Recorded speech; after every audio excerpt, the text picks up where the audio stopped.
How's it going? Everything all right? Yeah, it's fine. I'm like memorizing the flashcards and then doing the questions that I can find. Then you memorize amines flashcard. Yeah. Could you draw me secondary amine, please? Very good. Let's also do some naming.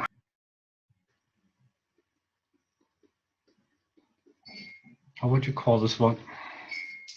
Either 1-amino-ethane or ethylamine. Very good. Why are they alkalis? Because they form OH minuses when they react with water. Could you do the reaction equation on the whiteboard, please, for me?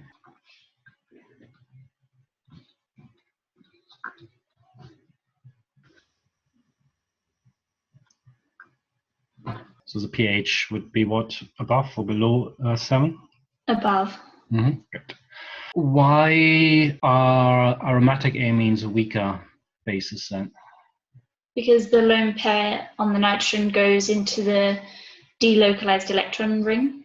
Yeah. So there's lower density on the nitrogen. Yeah, so it can actually form kind of a double bond here. Huh? Yeah. All right.